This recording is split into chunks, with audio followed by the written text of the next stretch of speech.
Bonjour, bonsoir, chères toutes, chers tous. Heureux de vous retrouver dans cette nouvelle capsule. Vous savez déjà qui je suis. Je suis El Mancio Godson. Je vous retrouve tout en vous disant que la lumière engendre toujours la lumière, éternellement la lumière. Abba Rei Kajed Abba Rei. Aujourd'hui, je vais aborder avec vous la deuxième partie du sujet que nous avions entamé la dernière fois et qui avait donc trait justement à notre corps physique, à savoir le plus grand secret de votre corps physique que l'on vous a caché ou que vous ne connaissez pas. Je vais solliciter une chose très importante que vous allez m'accorder. Quelque chose qui n'a pas de prix et qui a énormément de prix. Cette chose, c'est votre attention. Je vais donc vous demander d'être attentif, d'être présent au présent, d'avoir l'esprit vigilant, l'esprit en alerte et de comprendre ce que je vais partager avec vous.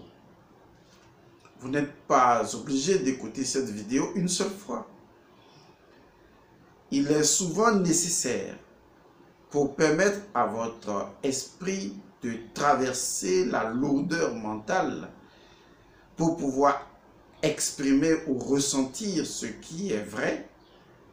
Il est souvent nécessaire d'écouter et de réécouter, ce qui discipline le mental et vous permet d'accéder à l'essence même des choses.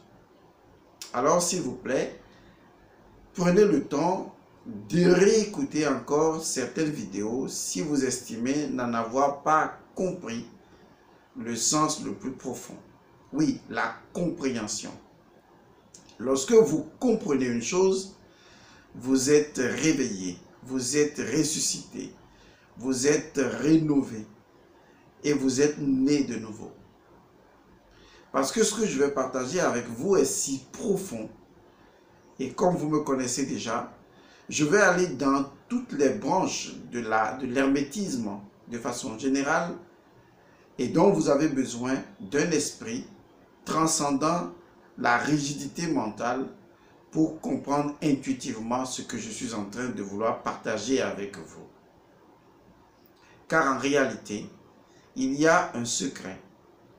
L'un des plus grands secrets que votre corps possède et que toute l'éducation actuelle essaye ou a essayé ou a déjà fait, et donc on vous a enlevé cette chose et vous ne savez plus réellement dans cet état de déstabilisation à quel sein vous vouez.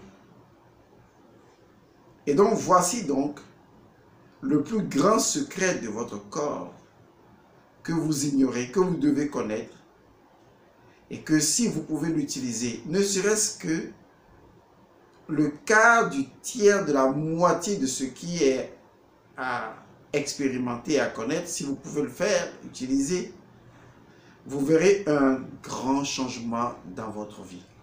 Plus jamais. Certaines expériences ne seront plus vôtres. Plus jamais. Et quand je parle d'expérience et que je parle de votre corps, vous comprenez que je parle naturellement de votre bien-être intégral.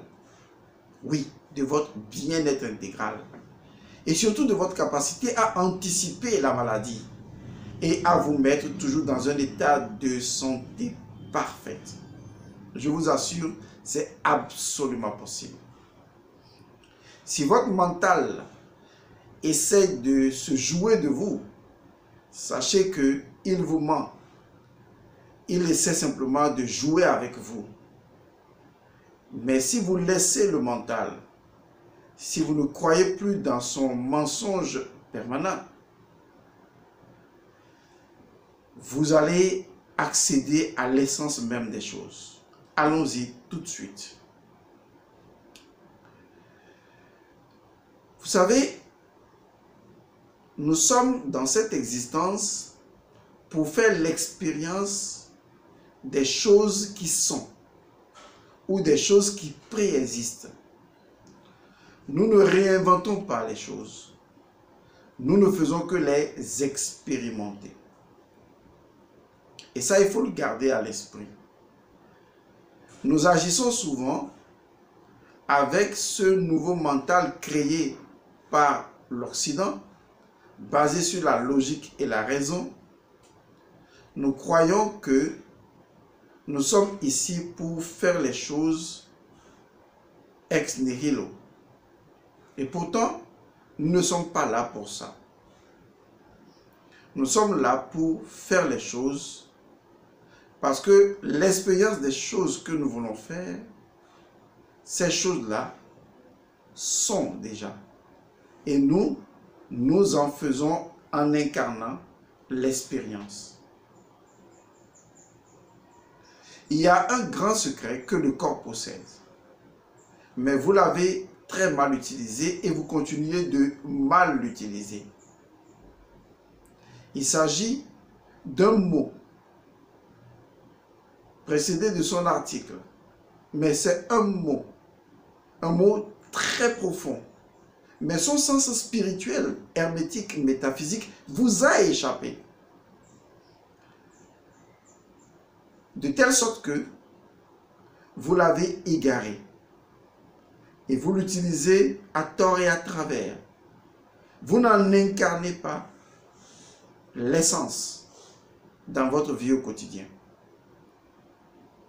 Ce mot, qui n'est pas un mot, ce concept, qui n'est pas un concept, ce symbole qui a sa propre symbolique, c'est tout simplement la confiance.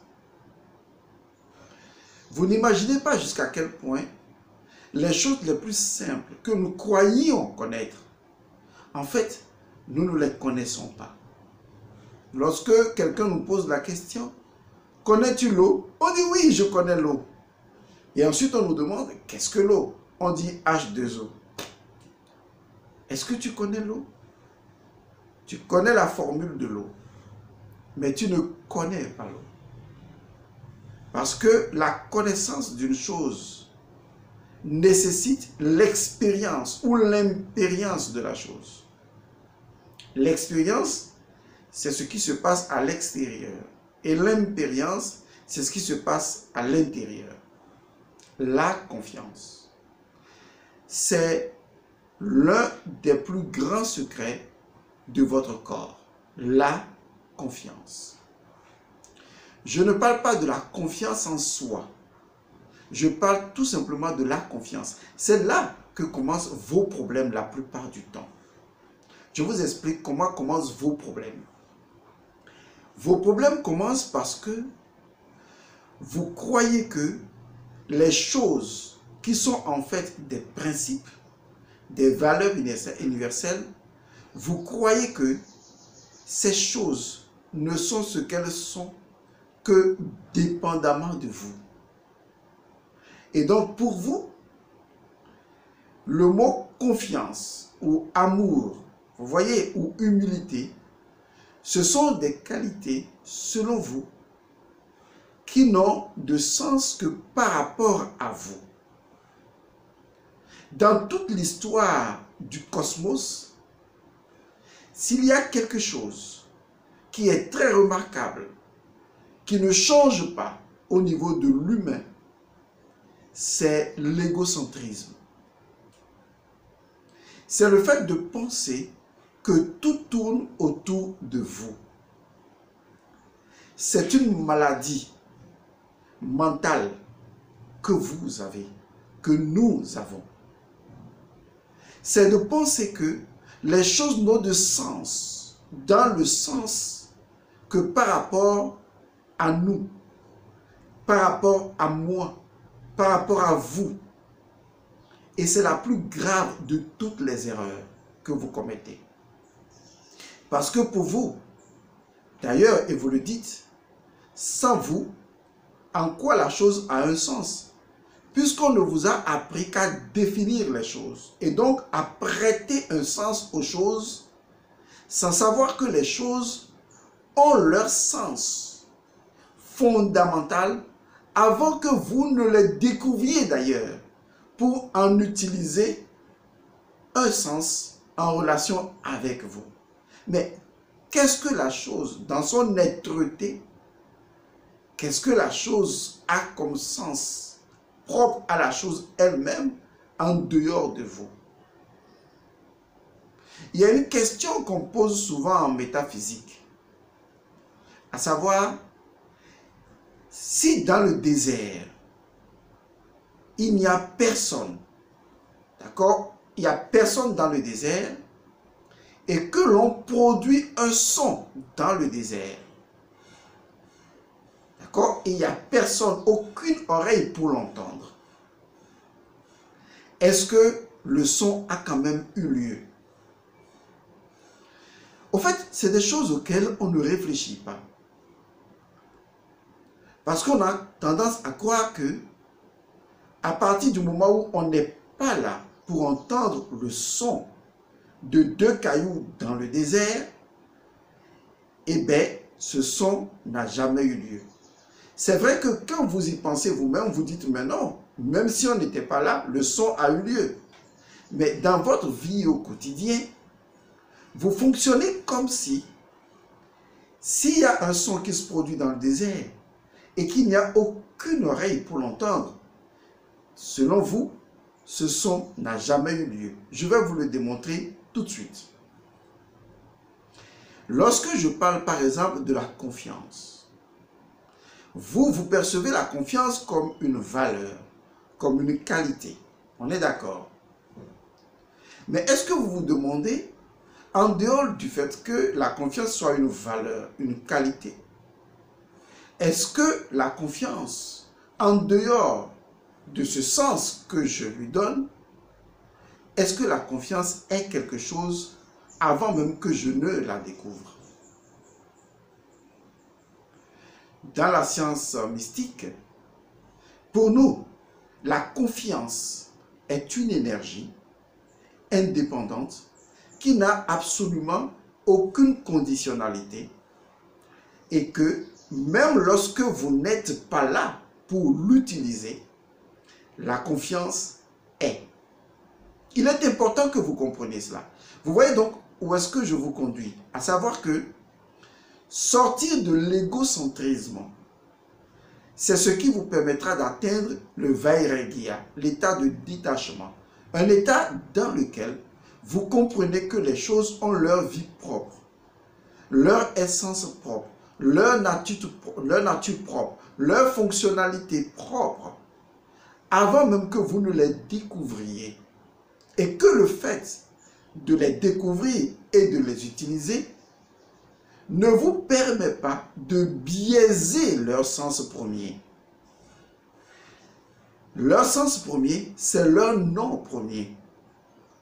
Et c'est ce qu'on appelle l'éducation. Et ça, il faut que cela résonne en vous, car éducation rime avec éveil. Et à partir du moment où on accède à la compréhension de la chose in extenso dans sa propre nature, non pas dépendamment de nous et de nos états émotionnels ou psychologiques, on permet alors à la chose, dans sa symbolique, de provoquer en nous l'éveil. C'est ce qui est fondamental. Et vous allez voir jusqu'à quel point l'on vous a détruit complètement. Parce que tout simplement, vous n'avez pas compris que la confiance est une énergie indépendante, inconditionnelle, et qui n'a pas besoin de vos références psychologiques ou de vos états psychologiques pour être utilisée. Je parle donc de l'enfance. Lorsque vous étiez enfant, certainement, vos parents vous disaient une chose à peu près comme ceci. Oui, il faut mériter ma confiance. Si tu fais bien, j'aurai confiance en toi. regarde ton frère, regarde ta soeur, parce qu'il ou elle agit bien, je lui fais confiance. Mais toi, je n'ai pas confiance en toi. C'est un exemple. Et quand nous grandissons, nous avons la même pathologie. C'est une pathologie. Vous êtes malade. Nous avons la même pathologie. Quand nous sommes avec des amis et nous croyons que c'est logique et c'est juste, nous disons une chose très logique, même si c'est absurde. Nous la disons quelque chose de cette façon. Oui, Jacques, j'avais confiance en toi, tu m'as déçu. Et donc, à partir d'aujourd'hui, je ne te fais plus confiance. Oui, c'est vrai, ça sonne bien, n'est-ce pas? Quand vous dites à quelqu'un qui, selon vous, vous a déçu. Et donc, vous dites à Jacques, en l'occurrence, excusez-moi les Jacques, c'est un exemple. Vous dites, Jacques, je ne te fais plus confiance. Et vous ajoutez, je ne te ferai plus jamais confiance. Et vous êtes heureux quand vous dites ça. En fait, même si vous êtes heureux quand vous le dites, vous ne savez pas que vous êtes heureux, peut-être, mais vous êtes un imbécile heureux. C'est que vous êtes un idiot. Pourtant, ça sonne bien. Je ne vous insulte pas. Vous manquez d'intelligence tout simplement. C'est ça l'idiotie.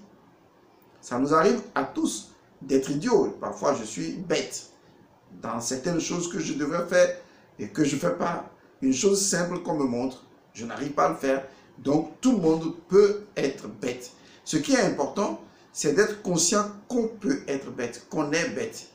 Et donc, en ce moment, on peut même être consciemment bête. C'est la preuve qu'on est intelligent.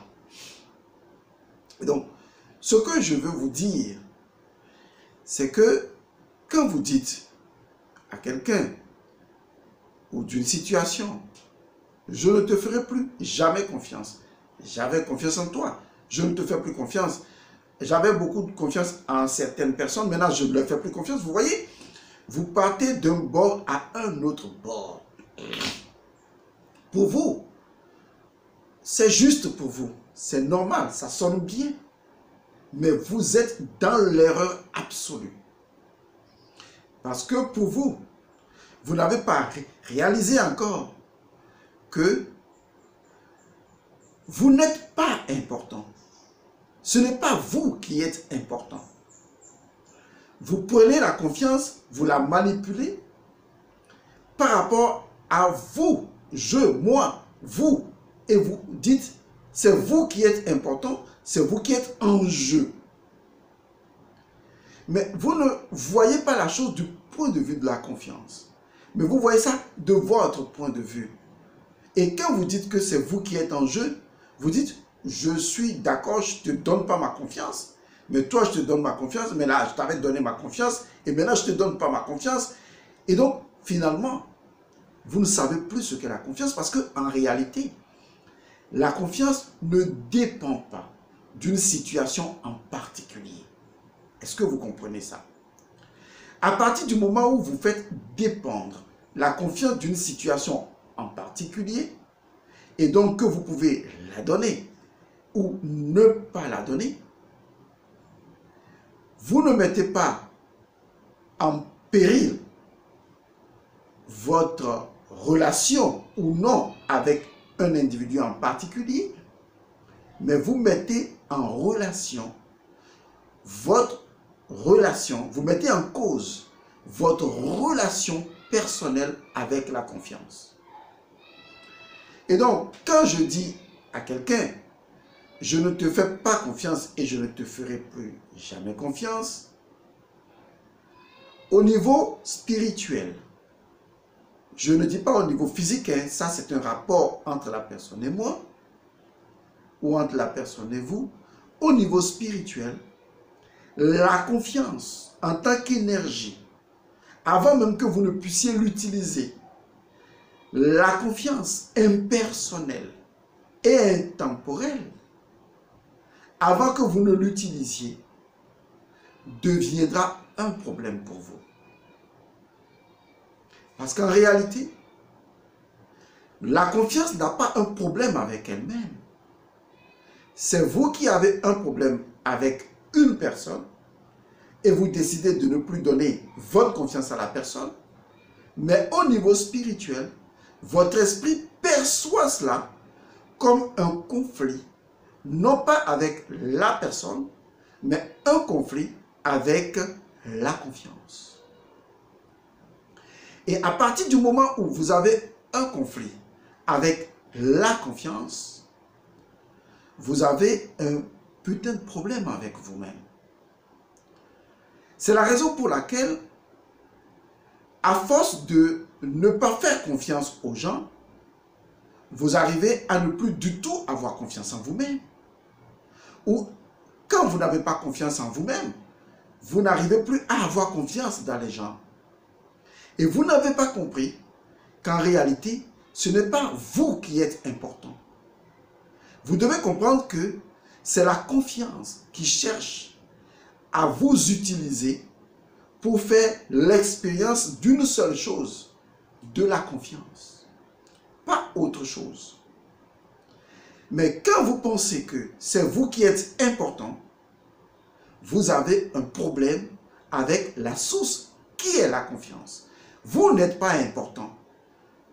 Parce que autant des milliers de personnes, des milliards de personnes sont passées sur cette terre de façon anonyme, autant vous passerez de façon anonyme.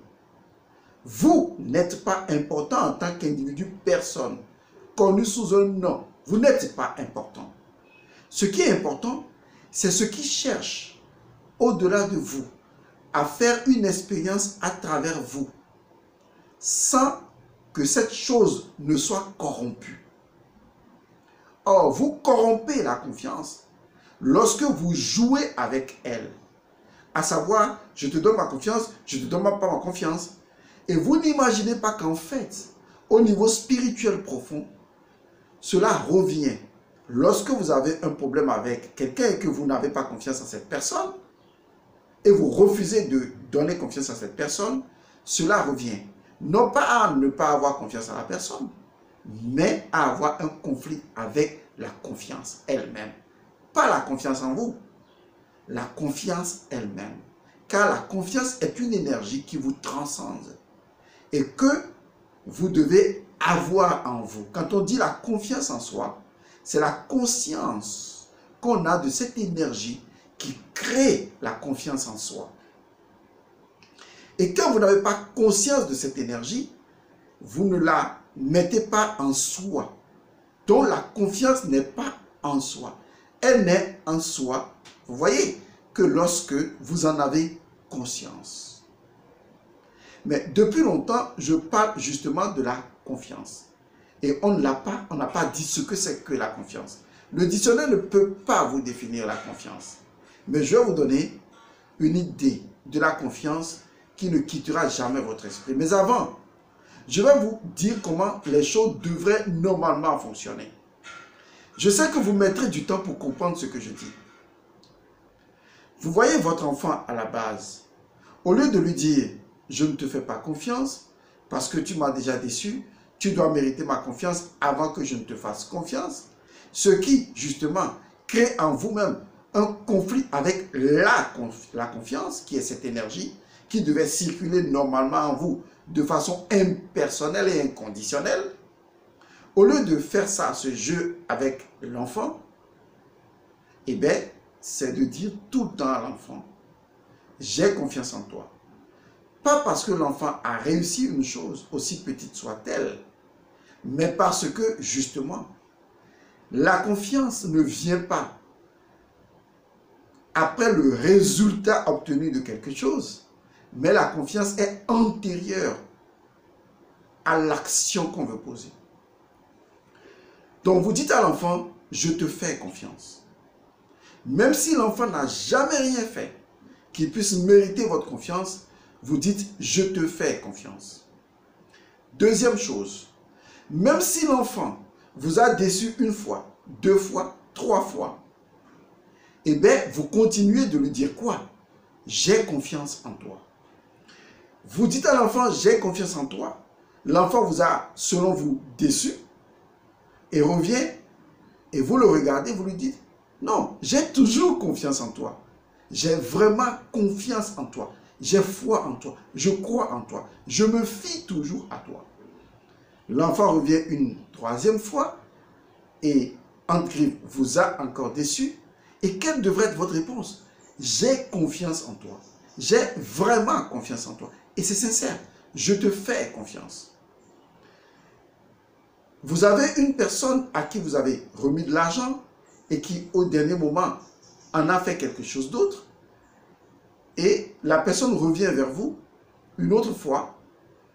Au lieu de lui dire, tu m'as déçu, je ne te fais plus confiance. Qu'est-ce que vous devrez dire? Je te fais confiance. J'ai confiance en toi. Tout comme la première fois. Et aujourd'hui, j'ai encore plus confiance en toi. Oui, je sais. Vous allez dire, Elmosiu Godson est fou. Oui, c'est vrai. Ça m'arrive à moi-même de me dire que je suis fou. Oui, je sais. Ce n'est pas nouveau, je suis fou. Oui, je suis fou. Parce que justement, ça ne correspond à aucune logique. Mais retenez bien ceci. Ce n'est pas parce que j'ai confiance en toi que techniquement, je vais te confier mon argent. Et le fait de ne pas te confier mon argent ne signifie pas que je n'ai pas confiance en toi. Il faut que vous arriviez à dissocier l'énergie qui est la confiance et qui devait être spontanément donnée sans condition et de façon impersonnelle avec le côté technique d'une action qui doit être posée. Par exemple, je rencontre un menuisier et justement, je veux lui poser un problème de banque. Mais un problème de banque, je discute avec un banquier, on est d'accord. Je suis allé voir mon banquier et j'ai parlé avec lui, je lui fais confiance. Il m'a expliqué une chose. Je viens voir un menuisier et je lui dis, j'ai un problème de banque. Et le menuisier dit, ok, il faut m'en parler, je vais t'aider. Alors que peut-être je sais que le menuisier n'a aucune connaissance en matière de banque. Mais je ne vais pas lui dire, je ne te fais pas confiance. Je vais lui dire, je te fais confiance. Absolument, je te fais confiance. Mais techniquement, tu n'as pas les capacités pour me donner une meilleure réponse en matière de banque. Vous voyez la différence? Ce que je voudrais vous faire comprendre, c'est qu'en réalité, la confiance n'a pas besoin que quelqu'un agisse bien avant qu'on ne lui fasse confiance. Parce que vous devez dissocier le fait de la confiance qui doit être spontanée et permanente du côté technico-technique qui consiste à suivre une procédure pour dire, toi, je sais que tu as les qualifications pour aboutir. Or, lorsque je fais confiance à une personne, cela peut tout changer. Parce que justement, qu'est-ce que la confiance? La confiance est la capacité à créer le bien-être à partir de rien. Et ce rien-là, je l'écris avec grand R. La confiance est la capacité à créer le bien-être à partir de rien du tout. Et c'est ce que vous devriez faire avec votre corps. Vous savez, votre corps ne demande qu'une seule chose, que vous lui fassiez confiance. Vous allez me dire, mais le corps est faible, il est malade, etc. Non. Ne regardez pas son état de faiblesse, son état de maladie, si vous en avez. Vous voyez là où je veux en venir. La confiance est une énergie qui transcende toutes ces choses. Et lorsque vous voulez l'offrir, la confiance, en tenant compte de maladie ou santé, ou bien agir ou mal agir, vous brisez l'énergie de la confiance. Et la confiance ne vient plus restaurer les choses. Vous devez laisser la confiance dans sa pureté, sans l'altérer, et lui permettre de venir rectifier les choses. Parce que c'est une énergie qui n'est pas égocentriquement lié à votre personne, ni à une situation en particulier. Parce que si vous vous appuyez sur le fait d'une situation du passé pour ne plus avoir confiance en une personne, ce n'est plus de la personne qu'il s'agit. Vous créez systématiquement et systémiquement un conflit avec l'énergie de la confiance qui est à l'intérieur de vous-même. C'est ce qui vous amène à dire souvent, oui, c'est les gens qui ont fait que je n'ai plus confiance dans les gens. Non, ce ne sont pas les gens qui ont fait que vous n'avez plus confiance dans les gens. C'est parce que vous ne savez pas qu'on ne peut jamais arrêter de faire confiance ni à la nature, ni aux gens. Et je peux faire confiance aux gens, encore et encore et encore. Mais cela ne me pousse pas techniquement à leur confier une responsabilité. Et le fait de ne pas confier une responsabilité à une personne ne signifie pas que je ne lui fais pas confiance. Je lui fais confiance. Je voudrais vous conduire à ce niveau où la confiance est une énergie qui s'offre, qui est offerte gratuitement et qui permet justement à la personne elle-même d'être restaurée et de demeurer dans créer le bien-être à partir de rien. Mais je peux te faire confiance et ne pas te confier une responsabilité. Est-ce que vous voyez? Et je dois te faire confiance parce que ce n'est pas moi qui ai créé la confiance. Parce que la confiance préexistait avant moi. Et ce n'est pas moi qui fais l'expérience de la confiance, c'est la confiance qui fait une expérience à travers moi. Est-ce que vous voyez la différence? À partir de ce moment, je ne dois pas bloquer le flot de la confiance à travers moi. Même si je dois prendre des responsabilités et ne pas confier ces responsabilités à qui que ce soit. Ça, c'est le côté technique de la chose que je dois séparer de l'énergie qui, elle, n'est pas conditionnée par une chose en particulier, alors que ce que je veux faire là est conditionné. Et donc, vous devez apprendre à faire confiance à votre corps.